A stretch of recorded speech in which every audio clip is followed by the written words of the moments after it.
अथ मंत्रपाठः।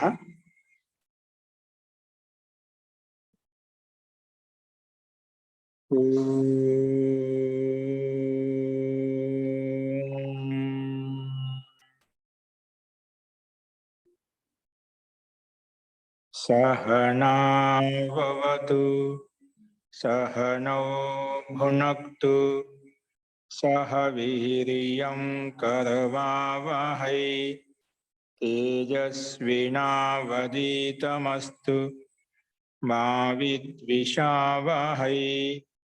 ओम शांति शांति शांति।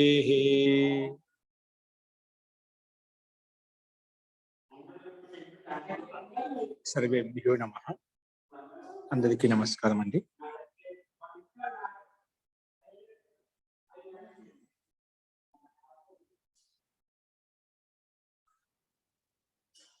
మనము విభక్తి ప్రకారం చెప్పుకుంటున్నాము. నిన్న యస్మాదధికం యస్య చ ఈశ్వరవచనం తత్ర సప్తమి అనే సూత్రాన్ని చూశాము. ఈరోజు అక్కడి నుంచి ముందు చూద్దామండి. 10వ సూత్రము పంచమ్యాంగ్ పాంగ్ పరిభిః. పంచమ్యాంగ్ పాంగ్ పరిభిః ఈ సూత్రం చూడాలి. నిన్న చెప్పిన పాటలు ఇంకేదైనా సందేహాలు ఉన్నాయా? అస్తు ప్రకృతం అనుసరామః. సో ఇంకేం చెప్పామంటే యస్మాదధికం యస్య చ ఈశ్వరవచనం అనే యస్య చ ఈశ్వరవచనం తత్వ సప్తమి. అంతకంటే ముందు స్లైడ్ పెట్టండి.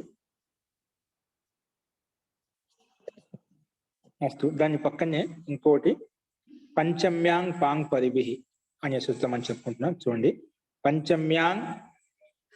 పంచమ్యా పాంగ్ పరిభిః, పంచమ్యా పాంగ్ పరిభిః ఇది మనకు సూత్రం అండి.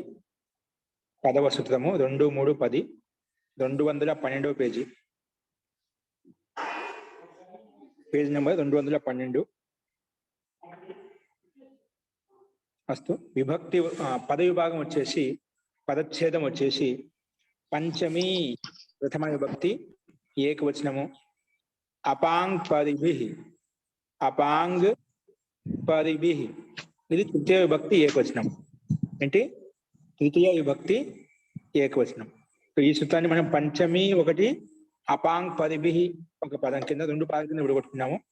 ఈ పంచమిలో ఉండే దీర్ఘికారము, అపాంగులో ఉండే అకారము, ఈ రెండింటి మధ్య ఎనసంధి చేస్తే పంచమ్యా అయిపోయింది అన్నమాట. ఎనసంధి వలన పంచమ్యా పాంగ్ పరిభిః అలా వచ్చేసింది. పంచమ్యా పాంగ్ పరిభిః అని మనం చెప్పుకున్నాం. ఫస్ట్ అపాంగ్ పరిభిఃలో ఏ పదాలు ఉన్నాయి ఇక్కడ మనం సమాసం ద్వారా చేస్తున్నాము. చూడండి కింద చూడండి, 10వ సూత్రము సమాసః అపశ్చ ఆంగ్ చ, అపశ్చ ఆంగ్ చ పరిశ్చ, అపశ్చ ఆంగ్ చ పరిశ్చ అపాంగ్ పరయః, అపాంగ్ పరయః, అపశ్చ ఆంగ్ చ పరిశ్చ వీటిని కలిపితే ఏమైపోయింది అంటే ఇక్కడ అపాంగ్ పరిభిఃలో 3 ఉన్నాయి. ఇక్కడ 3 ఉపసర్గాలు ఉన్నాయి. ఒకటి అపశ్చ అప ఉపసర్గము, ఆంగ్ చ ఆంగ్ ఉపసర్గము, పరిశ్చ పరి ఉపసర్గం అన్నమాట. అందుకే అపశ్చ ఆంగ్ చ పరిశ్చ మొత్తం కలిపితే అపాంగ్ పరయః, అపాంగ్ పరయః, తైః అపాంగ్ పరైః, తైః అపాంగ్ పరిభిః, తైః అపాంగ్ పరిభిః అలా వస్తుంది. ఇదే సమాసం అంటే ఇతరేతర యోగ ద్వంద్వ సమాసం అని చెప్పుకున్నాము. నెక్స్ట్ అనువృత్తి వచ్చేసి కర్మ ప్రవచనీయ యుక్తే అనే పదానికి అనువృత్తి వస్తుంది. కర్మ ప్రవచనీయ యుక్తే అనే సూత్రానికి అర్థః ఇప్పుడు చూడండి, అప ఆంగ్ పరి, అప ఆంగ్ పరి ఇది ఏతైః కర్మ ప్రవచనీయ సంజ్ఞకైః యోగే పంచమి విభక్తి భవతి. ఏమంట? అప आंग परि इति एतैः कर्म प्रवचनीया संज्ञकैः योगे పంచమీ విభక్తి భవతి. అంటే ఈ అప ఆంగ్ పరి ఈ మూడు శబ్దాలకు కర్మ ప్రవచనీయ సంజ్ఞ ఉందండి. ముందు మనము ఆ అప శబ్దానికి ఆంగ్ ఉపసర్గానికి అప ఉపసర్గానికి పరి ఉపసర్గానికి ఈ మూడు ఉపసర్గాలకు ఏం పేరు పెట్టాము? కర్మ ప్రవచనీయ సంజ్ఞ అని పేరు పెట్టాము. దీనికి కర్మ ప్రవచన సంజ్ఞ ఏది పెట్టారు? అప పరి వర్జనే. అపపరి వర్జన అప ఉంది, పరి ఉంది, రెండు ఉపసర్గాలకేమో ఈ సూత్రం ప్రకారంగా కర్మ ప్రవచన సంజ్ఞ అని పేరు పెట్టాము. ఆంగ్ మర్యాద వచనే అనే సూత్రం ప్రకారంగా ఇక్కడ ఆంగ్ కి కర్మ ప్రవచనీయ సంజ్ఞ అని పేరు పెట్టాం. అంటే ఈ రెండు సూత్రాల ద్వారా ఇక్కడ మనకు సూత్రంలో ఇచ్చినటువంటి అప ఆంగ్ పరి ఈ శబ్దాలు ఎటువంటి శబ్దాలు? కర్మ ప్రవచనీయ అని పేరు పెట్టిన శబ్దాలతోటి పంచమి భక్తి వస్తుంది. అంటే ఈ శబ్దాలతో ఏదైతే యుక్తం అవుతుందో అప ఆంగ్ పరి ఈ ఉపసర్గాలతో ఏదైతే శబ్దం ఉపయుక్తం అవుతుందో ఆ శబ్దంలో పంచమి విభక్తి వస్తుంది ఈ సూత్రం ప్రకారంగా. ఓకేనా? ఇక్కడ చూడండి, అపపరివర్జనే ఇదేమంటుంది? అపపరివర్జనే అపపరి శబ్దవు వర్జనే ద్యోత్యే. వర్జన అంటే వదిలిపెట్టే అర్థంలో కర్మ ప్రవచనీయ సంజ్ఞకు నిపాత సంజ్ఞకు భవత. వీటికి కర్మ ప్రవచన సంజ్ఞ నిపాత సంజ్ఞ వస్తాయి. ఎవరికి? అప అని ఉపసర్గానికి పరి అని రెండు శబ్దాలకు వర్జనార్థంలో అంటే వదిలిపెట్టే అర్థంలో త్యాగం చేసే అర్థంలో ఈ రెండు శబ్దాలు కర్మ ప్రవచనీయ సంజ్ఞ, దీంతో పాటు నిపాత సంజ్ఞ కూడా వస్తుందన్నమాట. కర్మ ప్రవచనీయ సంజ్ఞ కాకుండా వీటికి ఈ ఉపసర్గాలకి నిపాత సంజ్ఞ కూడా ఉంది ఈ సూత్రం ప్రకారంగా. సో ఇది ఈ సూత్రము కర్మ ప్రవచనీయ సంజ్ఞ అని పేరు పెట్టింది. అస్తు. నెక్స్ట్ చూడండి, ఈ కింద ఆంగ్ మర్యాద వచ్చింది, పక్క పక్కనే ఉన్నాయి. ఇది ఆంగ్ అనే ఉపసర్గానికి కర్మ ప్రవచనీయ సంజ్ఞ పెట్టింది, కర్మ ప్రవచన సంజ్ఞ అని పేరు పెట్టింది అనమాట. ఏమంటే మర్యాదయాహ వచనం మర్యాద వచనం, కానీ మర్యాదకు వచనం ఉండాలంట. మర్యాద యొక్క వచనం ఎక్కడైతే ఉంటుందో అలాంటి సందర్భంలో ఆంగ్ అనే ఉపసర్గానికి కూడా ఈ సూత్రము కర్మ ప్రవచనీయ సంజ్ఞ, దాంతో నిపాత సంజ్ఞ కష్టపోతుంది, నిపాత సంజ్ఞ అని కూడా పేరు పెట్టింది అనమాట. కర్మ ప్రవచన సంజ్ఞ నిపాత సంజ్ఞ అని కూడా పేరు పెట్టింది అనమాట. ఓకే, అస్తు. ఇప్పుడు చూడండి, ఇప్పుడు స్లైడ్ ప్రకృతి వంశధామ మూల స్లైడ్ పెట్టండి. ఈ రకంగా ఈ రెండు కర్మ ప్రవేశ సంజ్ఞ పేరు. ఈ శబ్దాలతో ఏదైతే యుక్తం అవుతుందో సాంగత్యంలో ఉంటుందో ఆ శబ్దంలో పంచమి భక్తి వస్తుంది. ఓకే, స్లైడ్ మార్చండి. సో ఇది దీని యొక్క అభిప్రాయము. ఇప్పుడు ఉదాహరణ చూసుకోండి. అప త్రిగర్తేభ్యో వృష్టో దేవ. అప త్రిగర్తేభ్యో వృష్టో దేవ. ఆ రెండు సూత్రాలు మనకి కేవలము కర్మ ప్రవచనీయ సంజ్ఞ అని పేరు పెట్టాయని అంతే, అంతవరకు దాని యొక్క అర్థం అభిప్రాయం మొత్తం కూడా. సో ఇక్కడ అప త్రిగర్తేభ్యో వృష్టో దేవ, అప త్రిగర్తేభ్యో వృష్టో దేవ. ఇక్కడ అప అనే ఉపసర్గం ఉంది, దానికి అపపరివర్జనే ఇప్పుడు చెప్పిన విధంగా సూత్రం ప్రకారంగా దీనికి కర్మ ప్రవచన సంజ్ఞ ఉంది. ఈ శబ్దంతో ఉపసర్గంతో ఏది యుక్తంగా ఉంది? త్రిగర్తేభ్య. త్రిగర్తేభ్య అనే పదం ఉన్నాయి ఇక్కడ, అంటే పంచమి అంత పదం ఉంది, పంచమి బహువచనం ఉంది. కాబట్టి ఇక్కడ ఈ సూత్రం ప్రకారం మన ప్రకృతి సూత్రం ప్రకారం పంచమి భక్తి వచ్చిందన్నమాట. కర్మ ప్రవచనీయ యుక్తంతో శబ్దం, కర్మ ప్రవచనీయ అని పేరు పెట్టిన శబ్దంతో పంచమి భక్తి వస్తుంది. అందుకే త్రిగర్తేభ్యలో పంచమి భక్తి వచ్చిందన్నమాట. త్రిగర్తేభ్యం వచ్చింది, పంచమి భక్తి వచ్చిందన్నమాట. పంచమి భక్తి వచ్చిందనమాట.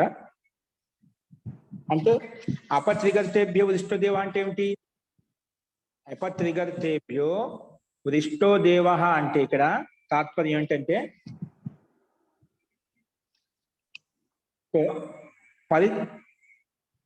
त्रिगर्त देश को छोड़कर, त्रिगर्त देश వదిలిపెట్టి छोड़कर वर्षा हुई है. ఆ త్రిగర్త దేశాన్ని ఒకటే ఉందో దాన్ని వదిలిపెట్టి వర్షం పడింది అనే అర్థంలో. అదే విధంగా ఇక్కడ కూడా దాని పక్క ఉదాహరణ ఇదే విధంగా ఇవ్వబడింది అన్నమాట. పది త్రిగర్తేభ్యో, పదితోడు అస్యం అదే విధంగా వస్తుంది. పది త్రిగర్తేభ్యో వృష్టో దేవ. పది త్రిగర్తేభ్యో వృష్టో దేవ అంటే ఇక్కడ ఏమిటి అర్థం కూడా సేమ్ ఇదే విధంగా ఉంటుంది. అంటే ఇక్కడ త్రిగర్త దేశాన్ని వదిలిపెట్టి వర్షం పడింది అనే అర్థం ఇక్కడ మనకు తీసుకోవాలి అనమాట. వర్జనే అర్థం. ఏంటండి? వర్జనే అర్థంలో కదా, అపపరి వర్జనే. అపపది వర్జనే త్యాగం చేసే అర్థం. అంటే త్యాగాన్ని వదిలిపెట్టాం కదా, ఏంది త్రిగర్త దేశం వదిలిపెట్టి వర్షం పడింది, వదిలిపెట్టి వర్షం పడింది. అందుకే త్యాగం చేశాం కదా. వర్జనార్థం అంటే వర్జన త్యాగం చేయడం. ఇక్కడ వర్జనార్థం ఉంది కాబట్టి అలాంటి అర్థంలో ఇక్కడ కర్మ ప్రవచనీయాతో యుక్తమైన శబ్దం అంటే త్రిగర్త శబ్దం. ఆ త్రిగర్త అనే శబ్దంలో పంచమీ భక్తి వచ్చింది, అది బహువచనంలో వచ్చింది. త్రిగర్తేభ్య అపత్రిగర్తేభ్య పరిత్రిగర్తేభ్య పృష్టో దేవ అని చెప్పి ఈ రకంగా వచ్చిందండి. ఓకేనా? సో అందుకే ఇక్కడ పంచమ్య పాంగ్ పదవి తోటి ఇక్కడ ఏమేం చేసాం మనం, పంచమీ భక్తి వచ్చిందన్నమాట. ఓకే, సో మనం ఇంత ముందుకు ఆ సూత్రాలు చెప్పుకుంటే కూడా ఈ సూత్రాన్ని ఇక్కడ ఉపయోగించాం. ఇప్పుడు ఆ సూత్రం చెప్పుకుంటే ఈ సూత్రాన్ని ఇక్కడ వినియోగించుకుంటున్నాం మనం.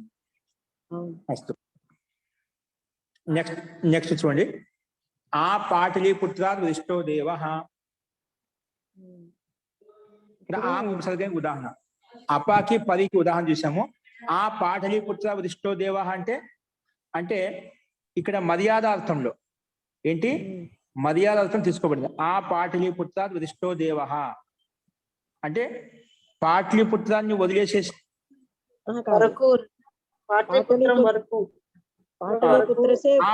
సంపూర్ణంగా పాటలీపుత్రం వరకు వర్షం పడింది అంటే దాన్ని దాటి వెళ్ళిందన్నమాట. అతిక్రమించకుండా మర్యాదలో ఉందామంట. మర్యాద అర్థం కదా ఆ స్థానాన్ని. పాటలీపుత్రసే పూర్వ పూర్వ ప్రాక్. ఆ పాటలీపుత్ర వరిష్ఠో దేవ అంటే పాటలీపుత్రానికి పూర్వం వరకు అంటే ముందు వరకు అంటే ఆ పాటలీపుత్రం అంత దాన్ని అతిక్రమించకుండా పూర్వం వరకు వర్షం పడింది అని చెప్పి ఇక్కడ మనం అర్థం తీసుకోవాలండి. సో మొత్తం ఇక్కడ ఆ అనే దానికి ఆంగ్ మర్యాద వచ్చిన ప్రకారంగా కర్మ ప్రవేశ సంధ్య ఉంది కాబట్టి దానితో యుక్తమైనటువంటి పాటలీపుత్ర అనే శబ్దం చేత పంచమీ భక్తి వచ్చింది. అందుకే పంచమీ భక్తి ఏకవచనంలో పాటలీపుత్రాత్ అనే వచ్చింది అనమాట. అంటే ఆ పాటలీపుత్రం వరకు సంపూర్ణ పాటలీపుత్రం వరకు వర్షం పడింది అనే అర్థం ఇక్కడ మనం తీసుకోవాలి. మొత్తానికి ఇక్కడ ఏంటంటే కర్మ ప్రవచనీయతో యుక్తమైన శబ్దంతో ఇక్కడ మనకు పంచమీ భక్తి వచ్చింది ఈ సూత్రం ప్రకారం. అది మనం ఇక్కడ గమనించాలి. ఓకే, అస్తు.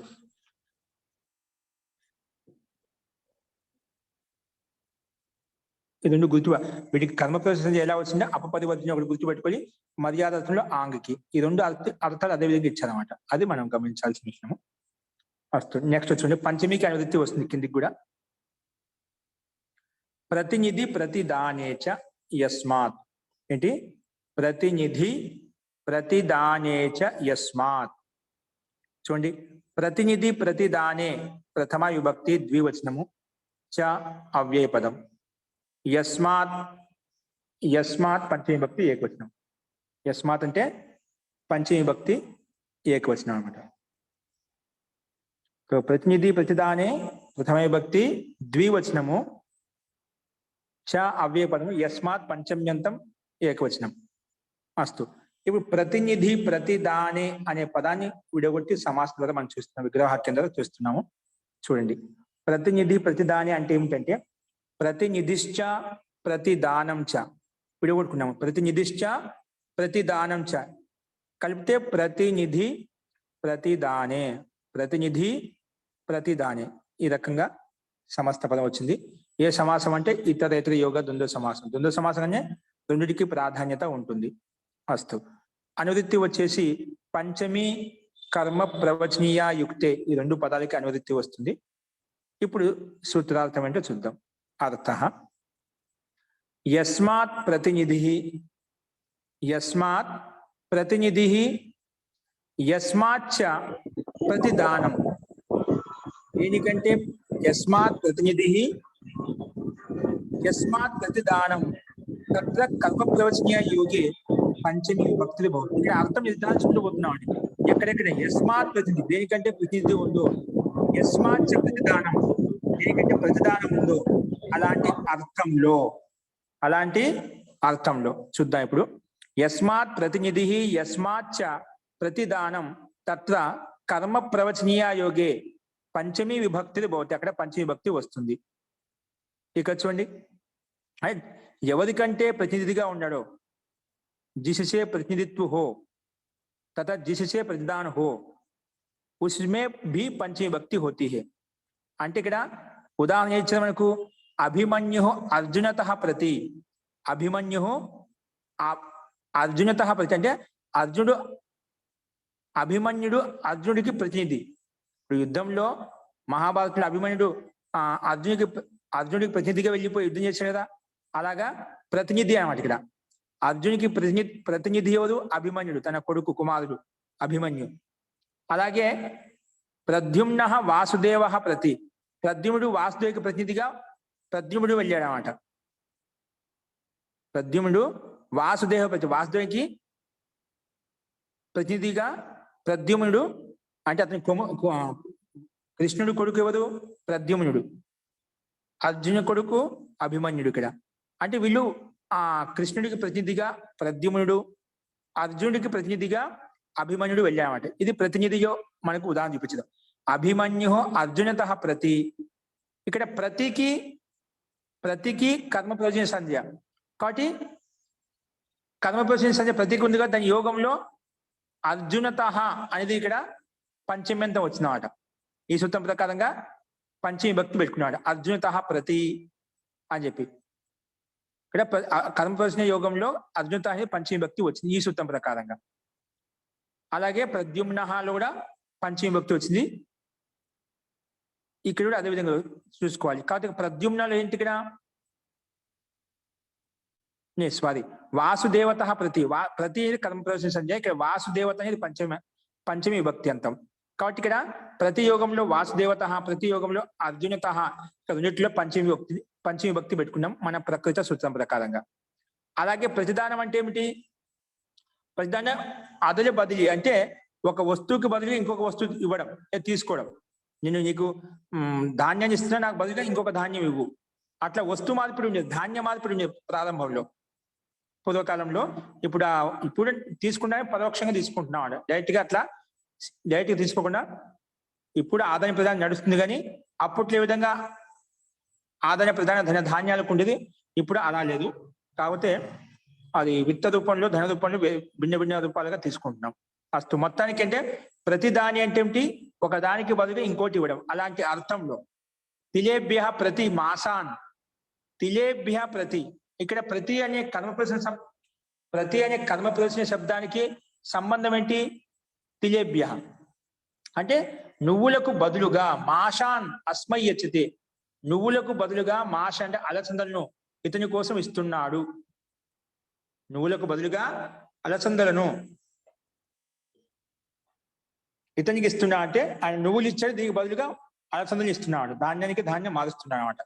కాబట్టి ఏంటిది మాషాన్ అంటే ఒడద్దని ఇచ్చారు, అంటే మినుములు కదా, మినుములు కదా, మినుములు అంటారు కదా, కింద లైన్ లో మినుములు అంటారు కానీ అలసందలు అంటారు. అంటే మినుములు లెక్కనే ఉంటుంది, దానికంటే పెద్ద సైజు, రక్త ఎరుపు వర్ణంలో ఉంటాయి. మనం గుగ్గులు వండుకుంటామా? కొన్ని శనగ గుగ్గులు వండుతాము, కొన్ని కంది గుగ్గులు వండుతాం, కందిపప్పు. ఇవి రెండింటికి మధ్య ఓటు తీసుకుంటాం. ఏంటివి? మినుపు గుగ్గులు వండుకుంటాం. మినుములు కొంచెం చిన్నగా ఉంటాయండి, దానికి పెద్ద సైజు అదే ఆకారంలో అలసందలు అంటుందని. ఓకేనా? మొత్తానికి ఆ రకంగా ఉంటుంది, మూర్తిపిండ ఆకారంలో ఉంటుంది కూడా. సైజు గింజ, చిక్కుడు గింజ ఆకారంలో, చిక్కుడు గింజ అంటే కొంచెం పదునుగా ఉంటుంది. ఇది మొత్తానికి ఏదైనా కానీ అవి అలసందలు అంటాము. నాకు తెలిసిన ప్రకారంగా అది మీరు చెప్పినట్టు అది మినుములు ఉండొచ్చు. మినుములు చిన్నగా ఉంటాయండి, అవి కాదు. మినుములు అంటే మనకు దానికి గురువు గారు బొబ్బర్లలో చిన్న సైజు ఉంటాయండి, ఎర్రగా ఉంటాయి. అవి కందుల కంటే ఎర్రగా ఉంటాయండి. అవండి అవేండి అదే చిన్న చిన్నగా ఉంటాయి, ఎర్రగా ఉంటాయి. ఒక రకం బొబ్బర్లు తెల్లగా ఉంటాయి, బ్లాక్ హెడ్ బీన్స్ అంటారు. ఎర్రగా ఉండి చిన్నగా ఉంటాయి, ఎర్రగా ఉండి కందిపప్పు కందుల కంటే కొంచెం చిన్నగా ఉంటాయి. పెసల కంటే మినువుల కంటే కొంచెం పెద్దగా ఉంటాయి. అట్లాగా చాలా బాగుంటాయి. కందిపప్పు గుండ్రంగా ఉంటుంది, అది కందిపప్పు గుండ్రంగా దాని లెక్కనే ఉంటుంది. కాకపోతే అదే పెసర, అదే బొబ్బర్లు, అది అంటే అది దేశీ వేదం అని అంటారు. అది తమిళ్లో అయితే కనుక చెరిపోయారు అంటారు. జీ అది జీ చెరుపైరు సరే అంటారు. మొత్తానికి మీకు అర్థమైంది తెలిస్తే అన్నమాట. ఆ, జీ జీ ఓకే అండి. ఇప్పుడు బొబ్బట్లో ఉపయోగించేటువంటి అవి తీసుకోవాల్సి ఉండాలి. అంటే మొత్తానికి నువ్వులు ఇచ్చేది, నువ్వులకు బదులుగా ఇది ఇది ప్రతిదానం. ఇక్కడ ఏంటి, ఇది ప్రతిదానం మనం తీసుకోవాలి. ఓకే, ఇప్పుడు మీరు చెప్పినట్టుగా బొబ్బట్ల యొక్క ఉపయోగించేటువంటి అలసందలను అంటారు దాన్ని. దానికి ఇంకా పేరు వాటిని కూడా పెట్టింది. అలచందలనే అంటారు. వాటిని జీ అలచందలనే అంటారు. బొబ్బర్లని కూడా అంటారు. చిన్న బొబ్బర్లు, పెద్ద మామూలు ఇది ఇది ఇది వేరు అంతే. అది నాకు ధైర్యం వచ్చింది, మీరు నన్ను పుష్టిగా అలసందలి అంటే నేను చెప్పారు. చూశాను అది, నేను ఓకే చూశాను అండి. అది. మహోదయ, ఇక్కడ ఆ. ఇక్కడ ఉడద బదలి అని ఇచ్చాడు కదా మహోదయ. మరి ఉరద్దాలంటే మనకి మార్కెట్ లో కూడా మినుములే ఇస్తారు మహోదయ. మినుములే అంటారు. ఉడదంటే మీరు పోయినసారి చెప్పేటప్పుడు మాషలు అనగానే మీరు బొబ్బర్లు అంటారు, కానీ అక్కడ ఏమన్నా మినుములు అని ఇస్తున్నారు. పుస్తకంలో మినుములనే ఇస్తున్నారు, మార్కెట్ లో కూడా ఉరద్దాలంటే మినుములే ఇస్తారు. హిందీలో మరి మినపప్పులు అడగండి. ఇస్తున్నారు. ఉరద్దాలంటే మినప్పప్పు అండి. ఉరద్దాలంటే మినప్పప్పు. మీకు ఆ సచివతి గారు ఎక్కడే వచ్చారు, మేము అందరం మినుములే దాన్ని మినుముల్ని మూంగ్ అంటారండి. మూంగ్ దాల్ అంటారు, ఉడదాల్ అనరు అండి. మూంగ్ అంటే పెసరండి, పెసరపప్పు అండి. పెసరపప్పు, అది మూంగ్ అంటే పెసరపప్పు. దానిలోకే మూంగ్ అంటే ఉంటుంది పెసరు. పెసరపప్పులు. ఆ, బొంగు పెసరపప్పు అండి. ఉరద్దంటే మినప్పప్పు అండి. అంటే దీంట్లో ఇవి రెండు అక్క చెల్లిగా అన్న తమ్ములుగా ఉంటాయి. అంటే ఒక చిన్న సైజు, పెద్ద సైజు. సరే, ఇక్కడ ఏదో ఒకటి మాషలు అనుకుందాం, అవి ఏదైనా కానీ. దీంట్లో ఏదో ఒకటి, మాటలు ఏవో వచ్చండి, ఏవైతే అమ్మ, వాటి అంటే నేను బదులుగా వాళ్ళు చూశానండి ఇస్తున్నారు. గురువు గారు చెప్పినట్టు ఆ బొబ్బర్లు నేను వాడాను. అది ఆ ఎర్రగా ఉన్నవి చిన్న చిన్నగా ఉంటాయి. అవును, బొబ్బర్లు ఉంటాయి. దాంట్లో అవునండి, వడలు కూడా వాడతారు చేస్తారు. కానీ అవి అవి కాదు ఆ, కదా. అది ఉంటాయి. భాష అంటే అవి కాదు. ఆ. అది మాష అంటే బొబ్బర్లు అంటే మామూలుగా మినువులనే అంటారు. మినువుల్ని మాష ఆ. అని అంటారు. మరి అవును. అదే ఏమో మినుములనే ఒకవేళ భాష అంటారండి. ఆ కాలంలో ఆ భాష ఉండేదేమో. గురువు గారు చెప్పింది సరే భాష ఏదైనా అంటే మొత్తానికి మినుములు లోనే ఒక ప్రకారం అనుకోండి, ఒక ప్రజాతి అనుకోండి, అందులో కూడా ఏదో ఒకటి. ఓకే, దాని అభిప్రాయం తెలిసి మీకు చూసే ఉంటారు అందరూ కూడా. దానికి కాదే నామకరణం అనేది మీరు ఒక చోట భిన్నగా చెప్తున్నాం, అదే తేడా. అవునండి, అవునండి. ఉండిపోతే అందరం అదే, దాని అందరికీ కలుగుతుంది దాని యొక్క ధాన్య గింజ యొక్క స్వరూపం. కాబట్టి దాని నామకరణం భిన్నంగా చెప్తున్నాం. అస్తు. మొత్తానికి ఇక్కడ ప్రతిదాన విషయం ఉందా? అదే ప్రతిదానం. ఇది ప్రతిదానం. ఆదానం అంటే దానానికి ప్రతి ఆదానం తిరిగి ఇవ్వడం. ఇంకొకటి అందుకే తిలేభ్య ప్రతి కర్మ ప్రవేశన సంధ్య వచ్చింది. ఆ కర్మ ప్రవేశన శబ్దంతో యుక్తమైన శబ్దం అంటే తిలేభ్య. తెలియ శబ్దం, నువ్వుల శబ్దం. దేనికి బదులుగా ఇస్తున్నామో దానికి పంచమి విభక్తి వస్తుంది, అంతే కదండి. దేనికైతే బదులుగా ఇస్తున్నామో బదులుగా ఇస్తున్నామో దానికి పంచమి విభక్తి వస్తుంది. జీ జీ జీ ఏదో ఎవరికైతే ప్రతినిధిగా ఉంటున్నా వాళ్ళ పంచమి విభక్తి. దేనికి బదులుగా దేని బదులుగా ఇస్తున్నాం ధాన్యం ఇస్తున్నాం దాంట్లో పంచమి. ఇక్కడ అర్జునికి ప్రతినిధిగా అభిమన్యుడు, కృష్ణుడికి వాసుదేవుడికి ప్రతినిధిగా అంటే కృష్ణుడికి ప్రతినిధిగా ప్రద్యుమ్నుడు. అంటే ఎవరికైతే ప్రతినిధిగా ఉంటాం వాళ్ళ పంచమి, ఏనికైతే బదులుగా ఉంటాం దాంట్లో పంచమి. ఓకే, ఇక్కడ వాక్య నిర్మాణంలో ఇదే విధంగా ఉంటుందండి. ఏంటండి, అదే నువ్వులకు బదులుగా అన్నారు కాబట్టి తిల్లలకి బదులుగా అన్నారు కాబట్టి తిలేభ్య అని వచ్చింది. తిలేభ్య ప్రతి, నువ్వులకు బదులుగా. ఆ ప్రతి యొక్క అర్థం వస్తుంది, నువ్వులకు బదులుగా మాషాలను ఇస్తున్నాడు అంటే అలసందని ఇస్తున్నాడు. ప్రతి కర్మ ప్రవేశ సంధ్యతో యుక్తమైనది తిలేభ్య. సంబంధం ఏంటి, ప్రతికి సంబంధం ఎవరితో ఉంది? మాసాంతో సంబంధం ఉందా, తిలేభ్యతో సంబంధం ఉందా?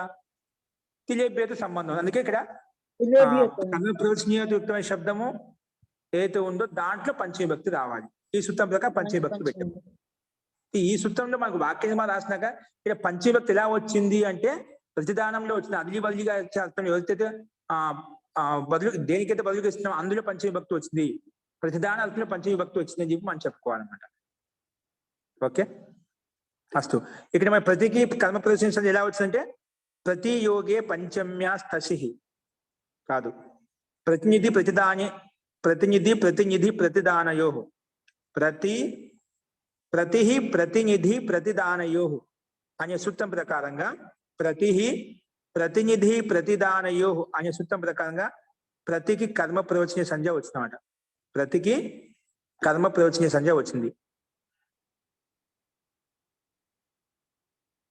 అందుకే ఇక్కడ పంచమ విభక్తి మనం పెట్టుకున్నామండి. ఓకేనా? ఇక్కడ మనకు ఎక్కడ పంచమ విభక్తి వచ్చినా గమనించండి. రూపసిద్ధి మనం తర్వాత ప్రాక్టీస్ చేసుకుంటాం, ఇబ్బంది లేదు. ఇక్కడ అర్జునత పంచమి విభక్తి, వాసుదేవత పంచమి విభక్తి. ఎవరికైతే బదులుగా అంటున్నామో, దేనికైతే బదులుగా అంటే అందులో పంచమి, ఎవరికైతే ప్రతినిధిగా అంటే అందులో పంచమి. ఓకే, అది ఇక్కడ మనకు రెండు ఉదాహరణలు స్పష్టంగా కనిపిస్తున్నాయి. ఓకేనా? ప్రతినిధి అంటే ప్రతినిధిత్వం, అతను లేని స్థానంలో అతని యొక్క కార్యాన్ని ఇంకొకరు తీసుకోవడం అంట. అలాగే ప్రతిదానం అదిలి బదిలి, మార్పు, అది మనం చూసాం. అస్తు. నెక్స్ట్ చూడండి, ఇది మీకు స్పష్టమైంది అనుకుంటాను. నెక్స్ట్ సూత్రం వచ్చేసి గత్యర్థ కర్మని. చూడండి స్లైడ్ మీద, గత్యర్థ కర్మని ద్వితీయ చతుర్థ్యౌ చేష్టాయాం అనధ్వని. చేష్టాయాం అనధ్వని ఇప్పుడు అర్థమైంది కదా. పై సూత్రం ప్రకారంగా మీకు వాక్యం ప్రకారం ఎలా గుర్తుపెట్టుకోవాలని, ఎవరికైతే ప్రతినిధిగా ఉన్నాడో అందులో పంచమి, ఏ వస్తువుకైతే బదులుగా ఇంకొక వస్తువు ఇస్తున్నాం, దేనికైతే బదులుగా ఆ వస్తువులో పంచమి, అక్కడ మనం పంచమి భక్తి పెట్టుకోవాలి. అస్తు.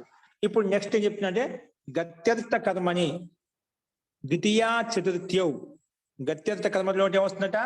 ద్వితీయ చతుర్థ్యౌ చేష్టాయాం అనధ్వని. చేష్టాయాం అనధ్వని, ఇది సూత్రార్థము. ఇది సూత్రము. పద విభాగం మనకు స్పష్టంగా కనిపిస్తున్న మూడు పదాలు. గత్యర్థ కర్మని సప్తమి విభక్తి ఏకవచనం. ద్వితీయ చతుర్థ్యౌ, ద్వితీయ చతుర్థ్యౌ ఇది ప్రథమ విభక్తి ద్వివచనము.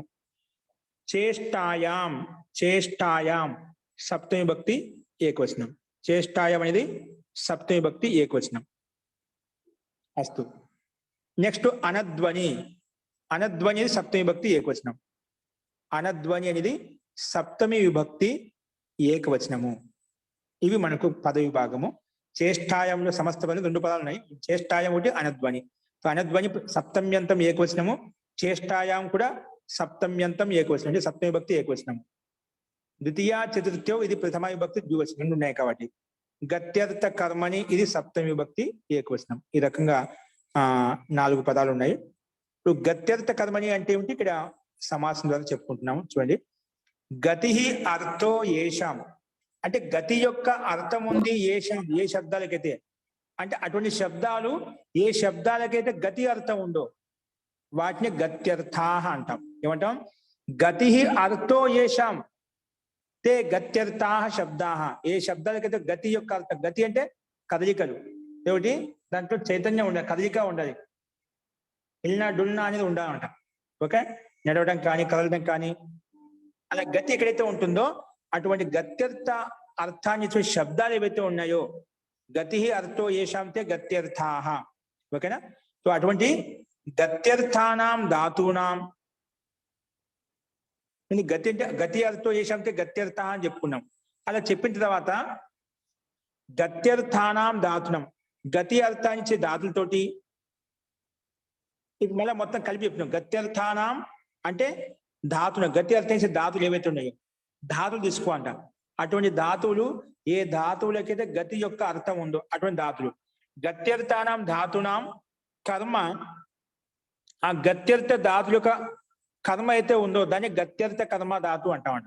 దాన్ని గత్యర్థ కర్మ అంటే గతి అర్థాన్ని ఇచ్చే ధాతు యొక్క కర్మ, దాన్ని గత్యర్థ కర్మ. గత్యర్థానాం ధాతునాం కర్మ గత్యర్థ కర్మ, తస్మిన్ గత్యర్థ కర్మని, మొత్తం కలిపితే గత్యర్థ కర్మని అని చెప్పి ఈ రకంగా మనం చెప్పుకున్నామండి. అనధ్వని ఉంది లాస్ట్ పదం. అనధ్వని అంటే విడగొట్టుకుంటాం దాన్ని కూడా. నా అధ్వ అనధ్వ, అధ్వ అంటే మార్గం, నా అధ్వ అనధ్వ, తస్మిన్ అనధ్వని. అధ్వవాచే ఉండకూడదంట, అంటే మార్గవాచే ఉండకూడదు. అలాంటి అనధ్వని అర్థంలో ఇది మనం తీసుకోవాలి. నెక్స్ట్ అంతకన్నా ముందు ద్వితీయ చతుర్థి అనే పదం విడగొట్టి చెప్పబడింది అక్కడ పైన. ద్వితీయాచ చతుర్థీచ, ద్వితీయాచ చతుర్థీచ రెండు కలిపితే ద్వితీయ చతుర్థ్యౌ అయిపోయింది. ద్వివచనం రామౌ అంటాం కదా, రామ రామౌ, అలాగా ద్వితీయాచ చతుర్థీచ రెండు కలిపితే ద్వితీయ చతుర్థ్యౌ. ఇది ఇతరేతర యోగ ద్వంద్వ. ఈ రకంగా మనం 3 పదాల్లో మనం విగ్రహవాక్యం చూసాం మనం. అనధ్వనికి నా అద్వా అనద్వా తస్మిన్ అనధ్వని అని చెప్పి మనం చూసాము. అస్తు. ఇప్పుడు అనువృత్తి ఏంటో చూడండి. అనువృత్తి వచ్చేసి అనభిహితే. ఇక్కడ చూడండి అన్ని ఏం రాలే పైనుంచి ప్రారంభంలో చెప్పుకునే అనభిహితే ఒక స్టార్ట్ అయింది మళ్ళీ. అనభిహితే ఇదేంటో చూద్దాం. చేష్టా క్రియానాం ఏంటి? చేష్ట, ఏదో ఒక చేష్ట, కదలిక, ఏదో గతివిధి, యాక్టివిటీ ఏదో ఒకటి. చేష్టాయాం చేష్ట క్రియానాం ఏంటి? చేష్టా క్రియానాం అంటే గత్యర్థానం ధాతునాం. చేష్ట ఎక్కడ ఉంటుంది? ఎక్కడ గతి ఉంటుంది అక్కడ చేష్ట ఉంటుంది అనమాట. ఇక్కడ గతి లేదు అక్కడ చేష్ట కూడా ఉండదు. చేష్ట ఉంది, గతి ఉంది, గతి ఉంది, చేష్ట ఉంది అనమాట. అందుకే ఏం చెప్పదు? చేష్టాయాం చేష్టా క్రియానాం గత్యర్థానాం ధాతూనాం అద్వవర్జితే. అద్వవర్జితే అంటే అద్వ అంటే మార్గం యొక్క స్థితి ఉండకూడదు, దాన్ని వదిలేసి అద్వవర్జితే. అటువంటి అద్వవర్జితమైనటువంటి వదిలేసినటువంటి అనభిహితే కర్మణి కారకే. అది అభిహితం కాలేదంట. అభిహితం దేని ద్వారా అభిహితం కాలేదు? తింగ్ తద్దిత కృత్ సమాసం ద్వారా అభిహితం కాలేదు. అటువంటిది ఏదైతే ఉందో అనభిహితే కర్మణి కారకే ద్వితీయ చతుర్థ్యౌ విభక్తి భవత. సూత్రం ఇచ్చారా? ద్వితీయ చతుర్థ్యౌ విభక్తి భవత. ఎక్కడ? చేష్టాయాం. చేష్టాయాం అంటే గత్యర్థ కర్మ ధాతునాం. చేష్ట అంటే చెప్పాము చేష్టా క్రియానం గత్యర్థానం ధాతునం. ఇది రెండు విశేషణాలు అండి ఇక్కడ. ఓకేనా? గత్యర్థ కర్మని చేష్టాయం రెండు సప్తమ్యంతంలో ఉన్నాయి, సప్తమి విభక్తిలో ఉన్నాయి, అంటే సమాన విభక్తులు అన్నమాట. అంటే ఒకే అర్థాన్ని ద్యోతిస్తాయి. అందుకే చేష్టా క్రియానాం గత్యర్థానాం ధాతునాం అద్వవర్జితే అనభిహితే కర్మణి కారకే ద్వితీయ చతుర్థ్యౌ విభక్తి భవత. ద్వితీయ విభక్తి చతుర్థ విభక్తి వస్తాయి. ఎప్పుడు? అద్వవాచై ఉండకూడదు, అది గత్యర్థక ధాతువై ఉండాలి. గత్య ధాతువు అంటే అటువంటి గతి అర్థ ధాతులతోటి అద్వవాసిని ఒకటి వదిలేసి అలాంటి అనభిహిత కారకం కర్మకారకం అయితే ఉందో అందులో ద్వితీయ విభక్తి వస్తుంది ప్లస్ చతుర్థి విభక్తి వస్తుంది. మామూలుగా అనభిహితే కర్మణి కారకంలో వస్తుంది. కర్మణి కారకం అంటేనే ద్వితీయ విభక్తి రావాలి. కానీ ఇక్కడ ఏం చెప్పారు? ద్వితీయ చతుర్థ్యౌ. ద్వితీయ విభక్తి కూడా పెట్టుకోవచ్చు, చతుర్థి విభక్తి కూడా పెట్టుకోవచ్చు అని ఈ సూత్రం మనకు వైకల్పికం చెప్పింది. ఇప్పుడు చూడండి ఏంటో దాని అర్థం. దాని ఉదాహరణ చూసి తెలుస్తుంది మనకు. గ్రామం వ్రజతి. గ్రామం ఇది విభక్తి భవత అని చెప్పాను, రెండు ఉన్నాయి కాబట్టి భవత అని చెప్పాను క్రియాపదము. ఇక ఉదాహరణ చూడండి. గ్రామం వ్రజతి ద్వితీయ భక్తి. వ్రజతి అంటే వ్రజ ధాతు గత్యజక ధాతు. ఏ ధాతుడి? వ్రజతి అంటే వెళ్తున్నాడు. గతి చెంది వెళ్ళాడే కదా. గతి ఉంటేనే దేశాంతర స్థానం, దేశాంతర ప్రాప్తి పొందగలుగుతాడు. అందుకే గతి ఉందన్నమాట. అందుకే గత్యర్థక ధాతు. గత్యర్థానం ధాతునం కిం భవతి? ద్వితీయ చతుర్థి భక్తి భవతి అని చెప్పుకున్నామట. ఈ వ్రజతి గత్యర్థక ధాతు కాబట్టి ఈ ధాతు యోగంలో వచ్చింది చేష్టా క్రియాన గత్యర్థనం ధాతునం అద్వవర్జితే అనభిహితే కర్మణి కారకే ద్వితీయ భక్తి చతుర్థి భక్తి వస్తాయని చెప్పినాం. ఇక్కడ వ్రజతిలో కర్త ఎవరు? వ్రజతికి కర్త వెళ్తున్నాడు అంటే దేవదత్త వెళ్తున్నాడు, రామ వెళ్తున్నాడు అనమాట. అంటే వ్రజతిలో ఉండే తిప్ ప్రత్యయము తింగ్ ప్రత్యయము ఎవరికి సూచిస్తుంది? కర్త దేవదత్తుడికి సూచిస్తున్నమాట. అంటే ఇది అభిహితమైంది. వ్రజతిలో ఉండే తిప్పు ప్రత్యయం ద్వారా తింగ్ ప్రత్యయం ఎవరు అభిహితమయ్యారు? కర్త అభిహితమైంది. కర్త చెప్పబడింది కానీ కర్మ చెప్పబడలేదు. కాబట్టి కర్మ చెప్పబడలేదు. అలాంటి కర్మకారకంలో మన ప్రకృతి సూత్రం ప్రకారంగా ద్వితీయ విభక్తి వచ్చింది. అంతేకాకుండా ఇక్కడ లేదండి ఒకవేళ ఇది గత్యర్థక ధాతు అయితేనా పంచమి భక్తుడు పెట్టుకోవచ్చు, ద్వితీయ భక్తే కాదు పంచమి భక్తుడు పెట్టుకోవచ్చు, తప్పు లేదు అని చెప్పి అదుడు వికల్పం చెప్పినమాట. అందుకే గ్రామం వ్రజతి లేదా గ్రామాయ వ్రజతి అలాగూ చెప్పుకోవచ్చు. ఇక్కడ పంచమి విభక్తి వచ్చింది అన్నమాట. కర్మకారకం కాకుండా అపాదన కారకం వచ్చింది. చతుర్థి కదా. క్షమితం సంప్రదాయ కారకం వచ్చింది అన్నమాట. ఏమొచ్చింది? సంప్రదాయ గ్రామాయ అంటే చతుర్థి విభక్తిలో అపాదాన సంప్రదాన కారకం వచ్చిందన్నమాట. సామాన్యంగా అనభిహిత కర్మకారకం అంటే ద్వితీయ విభక్తే రావాలి, దానికి సందేహం లేదు. కానీ ఏం చెప్పింది ఇక్కడ? గత్యర్థ కర్మ ధాతువే ఉండి ఆ చేష్ట విషయంలో ఉండి అది అద్వవాచి కాకుండా ఉంటే అటువంటి సందర్భంలో ద్వితీయ విభక్తి కాదు పంచమి చతుర్థి విభక్తులు పెట్టుకోవచ్చు అని చెప్పి ఈ సూత్రం చెప్పింది. అందుకే గ్రామం వ్రజతి గ్రామాయ వ్రజతి. ఈ రెండు రూపాయలు మనకు తెలియకుంటే మనకి ఏమవుతుందంటే సాహిత్యం చదివేటప్పుడు మనకు ఏంటబ్బా కర్మ ద్వితీయ భక్తి కాదుగా చతుర్థి భక్తి ఎందుకు వచ్చింది? చతుర్థి విభక్తి యొక్క అర్థం ఏంటి? కొరకుని కై, ఆ అర్థం రాదు కదా, అలా ఆలోచిస్తూ ఉంటాం. ఎందుకు? మన నియమం తెలియదు కాబట్టి. కాబట్టి కర్మార్థం చతుర్థి విభక్తి కూడా వస్తుంది. ఇవన్నీ ఏమవుతుంది? ఇప్పుడు సామాన్య వ్యక్తులు ఇక్కడ మనకు ద్వితీయ కర్మ అంటే ద్వితీయ భక్తి మరి ఫిక్స్ మూల సిద్ధాంతం. సామాన్య సంస్థ నేర్చుకునే ఇదే నేర్చుకుంటామట. అక్కడ చతుర్థి భక్తి వస్తుందంటే అక్కడ మనకు కన్ఫ్యూజ్ అవుతాం, చెప్పామట. ఎందుకు వ్యాకరణం పూర్తిగా చెప్పాం అక్కడ. అలాగే సామాన్య వ్యక్తులు చేస్తారు వేదమంతాల యొక్క అర్థం చెప్పేటప్పుడు, శ్లోకాల యొక్క అర్థం చెప్పేటప్పుడు వాళ్ళ యొక్క ఋషి యొక్క అభిప్రాయాన్ని, విద్వాంసు యొక్క అభిప్రాయం తెలియకుండా ఇష్టానుసారంగా అర్థం చెప్తుంటారు, ఇష్టాన్ని యొక్క అర్థం చెప్తూ ఉంటారు అన్నమాట. కర్మ ద్వితీయ భక్తి అర్థం ఉండాలి, చతుర్థి భక్తి రాకూడదు. అప్పుడు మనకి ఈ సూత్రం చెప్తుంది, మహర్షి పాణిని యొక్క సూత్రం చెప్తుంది, ఇది అనద్వవాచి గత్యర్థక కర్మకు ధాతువై ఉంటేనా అక్కడ ద్వితీయ విభక్తితో పాటు చతుర్థి విభక్తి కూడా వస్తుంది చెప్పి మనకి నియమం చెప్పింది అన్నమాట. ఓకేనా? ఈ నియమం గుర్తు లేకపోతే దానికి అక్కడ సందిగ్ధపడి లేదా సందేహపడి అర్థానికి అనర్థం చేయడానికి కూడా చాలా ఛాన్సెస్ ఉన్నాయన్నమాట. చాలా అలాంటి సందర్భాలు ఎదురవుతూ ఉంటాయి. కాబట్టి మనం అందుకే ఒక గ్రంథాన్ని రాస్తున్నాము అంటే, ఒక గ్రంథాన్ని చేస్తున్నాము అంటే చాలా మనకు భాష మీద పట్టుకుని ఉండాలి, ముందుగా వ్యాకరణ మీద పట్టుకున్నాడు. ఎందుకంటే సమస్త గ్రంథాలను అర్థం చేసుకోవడానికి మూల ఆధారం, మూలమైనటువంటి గ్రామం ఏంటంటే మనకి వ్యాకరణం. సమస్త భాషను మొత్తం నేర్చుకోవాలనుకున్నా కూడా ఎవరైతే వ్యాకరణం నేర్చుకోగలుగుతుందో వాళ్ళకి సమస్త భాష నేర్చుకోవాలని, సమస్త విధులు నేర్చుకోవాలన్నా అవలీలుగా నేర్చుకోగలుగుతాండి. అంత సామర్థ్యాన్ని, అంత శక్తిని, అంత ఇది మనకు సంకేతిస్తుంది, ప్రేరేపిస్తుంది, అలాంటి యోగ్యతని ప్రసాదిస్తుంది అన్నమాట. కానీ నిరంతరంగా పూర్తిగా అవగాహన పూర్వకంగా అర్థం చేసుకుంటూ పోతే అప్పుడు మనకి ఇవన్నీ సిద్ధిస్తాయి. సమస్త విద్య కూడా మనం అవలీలుగా నేర్చుకోవచ్చు. అస్తు.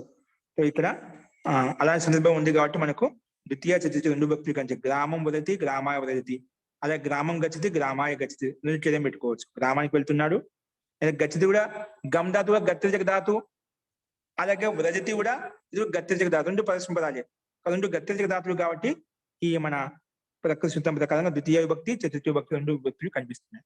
అస్తు. ఇది దీని యొక్క అభిప్రాయం. ఓకేనా? ఇక్కడ సామాన్యంగా కేవలం కర్మని ద్వితీయ ప్రకారం ద్వితీయ భక్తి ప్రాప్తమవుతుంటే ఈ సూత్రం ఏం చెప్పింది?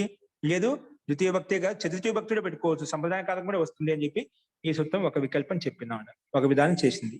ఓకే, ఇది దీని యొక్క అభిప్రాయం. అస్తు. ఇప్పుడు మళ్ళీ చతుర్థి భక్తి స్టార్ట్ అవుతుంది. ఇప్పుడు మనం ద్వితీయ భక్తి చూసాము, తృతీయ భక్తి చూసాము అక్కడక్కడ. ఓకేనా? ముఖ్యంగా ఇప్పుడు చతుర్థి భక్తి అంటే చూద్దాం.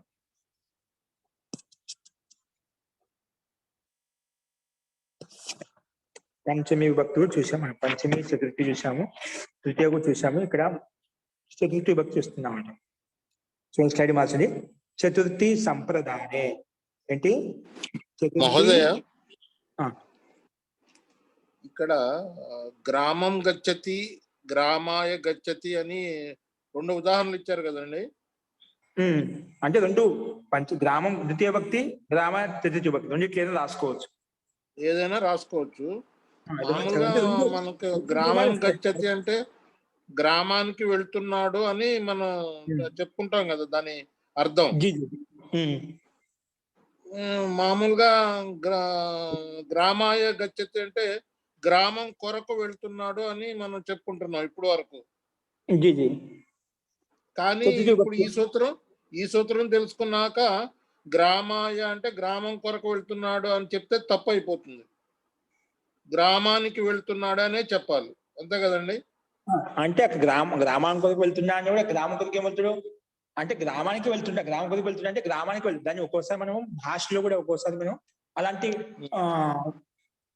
వ్యవహారం కూడా మనం ఉపయోగిస్తుంటాం. అది ఇది గ్రామం కొరకు గ్రామం దాకా వెళ్ళేస్తా అండి, గ్రామం కొరకు వెళ్తున్నాను అంటే గ్రామం కొరకు మామూలుగా రామాయ నమామి, రామాయ నమామి అన్నప్పుడు రాముడి కొరకు నమస్కరిస్తున్నాను, అలా ఒకసారి అలాంటి లౌకిక వ్యవహారం ఉపయోగిస్తుంటాం మనం. అలాగే రాముడి కొరకు ఆ కొరకు మామూలుగా ఎక్కడికన్నా వెళ్ళేటప్పుడు గ్రామం గచ్చతి అని మామూలుగా వాడుతున్నాము. గ్రామం కొరకు వెళ్ళేస్తా అండి, గ్రామం కొరకు అంటే గ్రామం వరకు వెళ్ళేస్తా అండి అని అంటుంటాడు ఒక్కోసారి. ఇక అర్థం తీసుకోవాలి, అంతే కదండి? అదే అంటే గ్రామమే ఇష్టం, వెళ్ళడం ఇష్టం అనమాట. ముఖ్యం ఎక్కడికి వెళ్ళడము, కర్తకి ఇష్టమైతే కర్మ అని చెప్పారా, అక్కడ వెళ్ళడం ఇష్టం. కానీ చెప్పే పద్ధతిలో గ్రామానికి వెళ్తున్నా అంటున్నాం, గ్రామం కొరకు వెళ్తున్నా అంటే అంటున్నాం అంట.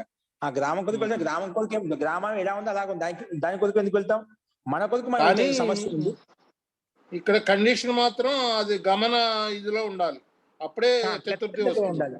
అప్పుడే గతి చతుర్థి అర్థం- వస్తుంది. అవునండి, గతి అర్థం గతి ఉన్నప్పుడే అర్థం చతుర్థి వస్తుంది. ఖచ్చితంగా అది అనివార్యం. అది చాలా ముఖ్యమైనటువంటి పాయింట్. అది బిందు మెయిన్ బిందు. అది గతి చేయకుంటే అది సమస్య. కర్మ ద్వితీయ ప్రకారం సామాన్యంగా అయిపోతుంది, అక్కడ చెప్పాల్సిన అవసరం లేదు. అదే. ఈ సూత్రం చెప్పాలి. అస్తు మహోదయ, ధన్యవాదాలు.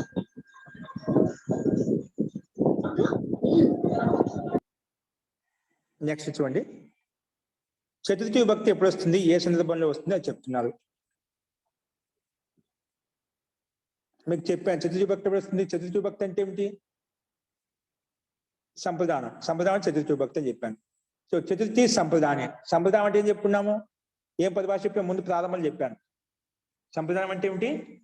సంప్రదానం డెఫినేషన్ చెప్పే సూత్రం ఏంటి? కర్మణ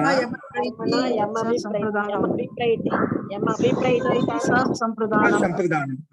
కర్మణ యమభిప్రైతి స సంప్రదానం. కర్మ ద్వారా అంటే ఒక పని ద్వారా యం ఎవరిని అయితే అభిప్రేతి సంతోషపెడతామో, అభిప్రేతం చేస్తామో, స అతడు సంప్రదాన సంధ్య, అతనికి సంప్రదాన సంధ్య అని పేరు పెట్టుకుంటామంట. సో అలాంటి సంప్రదానం పేరు పెట్టిన తర్వాత ఆ సంప్రదానం ఏ భక్తి సంప్రదానం పేరు పెట్టావు, నామకరణం చేశావు, కానీ అందులో ఏ భక్తి పెట్టుకోవాలి? శబ్దాల్లో చతుర్థి సంప్రదానే అని మన ప్రకృతి సూత్రం చెప్తున్నామంట. ఏమొస్తుంది? సో నెక్స్ట్ సూత్రము 13ది. చతుర్థి సంప్రదానే ఏమొస్తుంది? చతుర్థి ఎక్కడ? సంప్రదానే కారకే. సంప్రదాన కారకంలో చతుర్థి విభక్తి వస్తుంది. సంప్రదానం అంటే ఏమిటి అడిగితే ఏం చెప్పాలి? కర్మణ యం అభిప్రేతి స సంప్రదానం. కర్మ ద్వారా ఎవరినైతే అభిప్రేతం చేస్తున్నామో, అంటే సంతోషపెడుతున్నామో, స సంప్రదానం సంజకోబోతే అతనికి సంప్రదానం పేరు. అలాంటి సంప్రదానం ఏ భక్తి పెట్టుకోవాలి అంటే ఈ సూత్రం చెప్తుంది. చతుర్థి సంప్రదానే. సంప్రదానే కారకే చతుర్థి విభక్తి భవతి అని చెప్పి చెప్తున్నామంట. చూడండి పద విభాగం.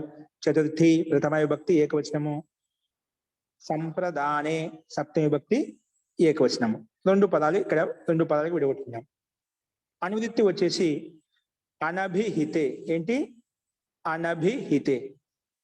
అస్తు అర్థ అనభిహితే సంప్రదాన కారకే. ఇక్కడ చతుర్థి అభిహితం కాలేదు అంటే తింగు ప్రత్యయం ద్వారా కానీ, కృత్య ప్రత్యయం ద్వారా కానీ, తద్దిత ప్రత్యయం ద్వారా కానీ సమాసం అభిహితం కాలేదన్నమాట. అందుకే అనభిహితే సంప్రదాన కారక అంటాం. అక్కడ ఏం చెప్పుకున్నాం? అనభిహితే కర్మ కారకే అని చెప్పుకోని వాళ్ళం. ఎందుకు? కర్మ చెప్పలేదు కాబట్టి. ఇక్కడ సంప్రదానం చెప్పలేదు కాబట్టి అనభిహితే సంప్రదాన కారకే చతుర్థి విభక్తి భవతి. అభిహితం కాదు కర్మ కారకంలో అక్కడ ద్వితీయ భక్తి అని చెప్పాము. ఇక్కడ అభిహితం కానటువంటి సంప్రదాన కారకంలో అందులో చతుర్థి విభక్తి వస్తుంది అని చెప్పి ఈ సూత్రం చెప్పింది మనకు. ఓకే, సో దీని ప్రకారం ఈ సూత్రం పెట్టుకుంటే మనం ఏ విభక్తి అని చెప్పి మనకు అవగాహన వచ్చేస్తున్నాం అన్నమాట, ఏ విభక్తి ఉంటుందని చెప్పి. ఓకేనా? అందుకే అనభిహితే సంప్రదాన కారకంలో చతుర్థి విభక్తి వస్తుంది అని ఈ సూత్రం యొక్క అభిప్రాయం. సంప్రదాన కారకే చతుర్థి విభక్తి భవతి. ఉదాహరణ చూడండి, మానవకాయ భిక్షాం దదాతి. మానవకాయ చతుర్థి విభక్తి. సంప్రదాయం అంటే చతుర్థి విభక్తి. మానవకాయ అంటే మానవకుని కొరకు, మానవుడి కొరకు. కిం దదాతి? భిక్షాం దదాతి. భిక్షాం దదాతి. కాబట్టి ఇక్కడ మానవుని కొరకు భిక్షను ఇస్తున్నాడు. శిష్యాయ విద్యాం దదాతి. శిష్యుని కొరకు విద్యను ఇస్తున్నాడు. దేవదత్తాయ మోదకం రోచతే. దేవదత్తాయ మోదకం రోచతే.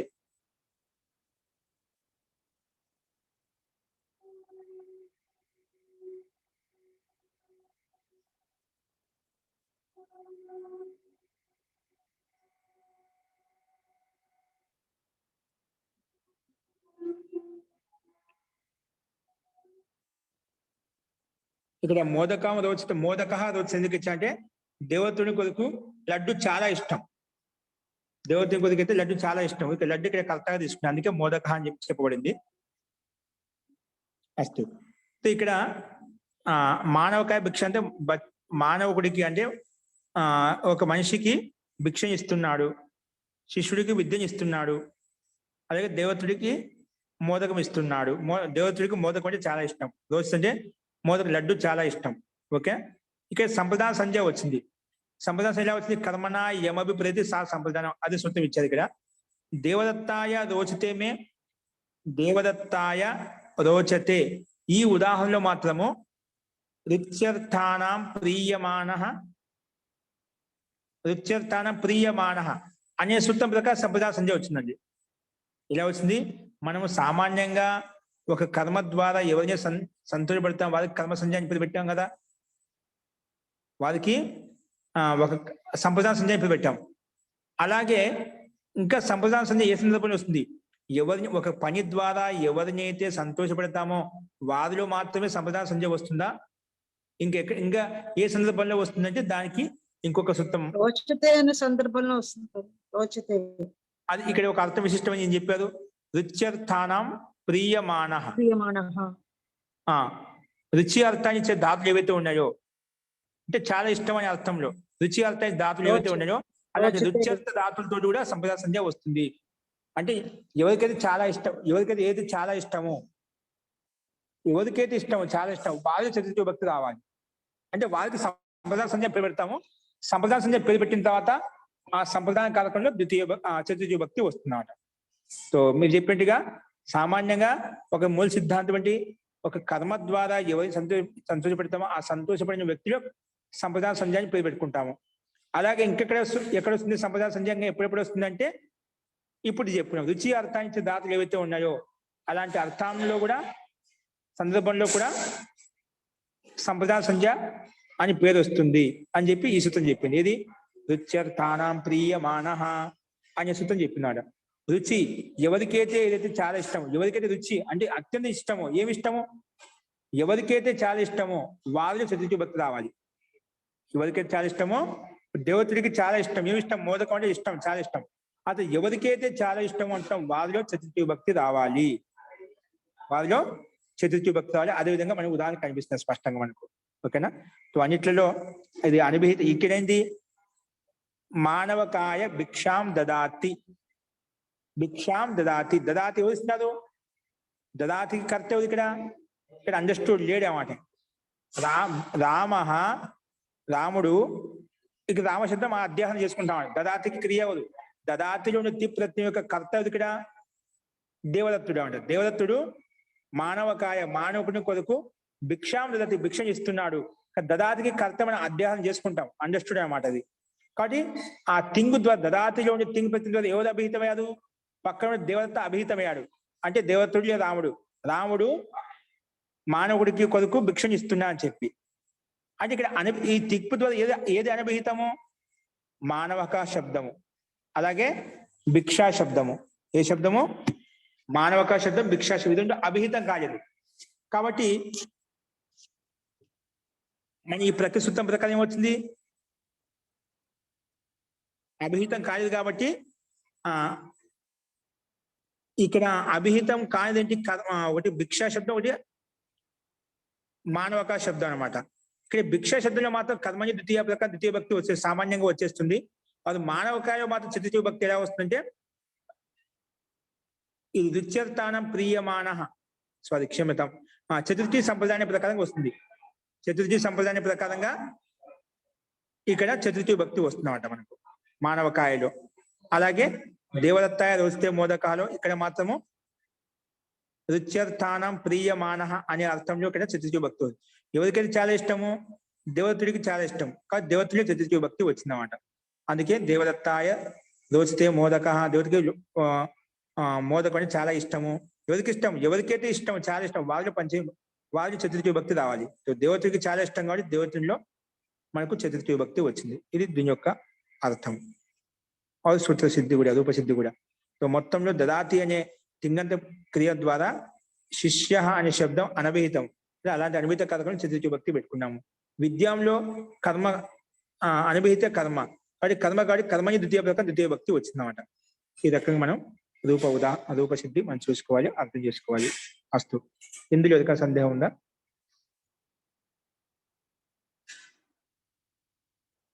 ఓకే అండి. ఈ రకంగా చతుర్థి భక్తి సంబంధాన్ని మనం చూసాము. నెక్స్ట్ ఇలాగే క్రియార్థోపదస్య చ కర్మని స్థానినః అనే సూత్రాన్ని మనం రేపు చూద్దామండి. ఓకే. సో మొత్తానికి మనకు రుచి అర్థానికి ధాతులతోటి అలాగే ఒక కర్మ ద్వారా ఎవరైనా అలాంటి సందర్భంలో మనకు సంప్రదాయ సంధ్యాన్ని పేరు పెట్టుకుంటాము. సంప్రదాయ సంధ్యాన్ని పేరు పెట్టగానే ఈ సూత్రం వచ్చేసి చతుర్థి విభక్తి అని చెప్పి నిర్ధారిస్తుంది. ఈ రకంగా మనం ఈ సూత్రాన్ని చూసాము. ఇక్కడి నుంచి ఇంకా చతుర్థి విభక్తి ఏ సందర్భాల్లో వస్తుంది, ఎలాంటి సందర్భాల్లో సంప్రదాయ సందేహం పెట్టుకుంటాము అనేది ఇంకా ప్రక్రియ కొంచెం చెప్పుకుంటాము. అదేంటో రేపు చూద్దామండి. అస్తు. ఇంకా సందేహాలు ఉన్నాయా? అస్తు అండి. మంత్రపాఠ.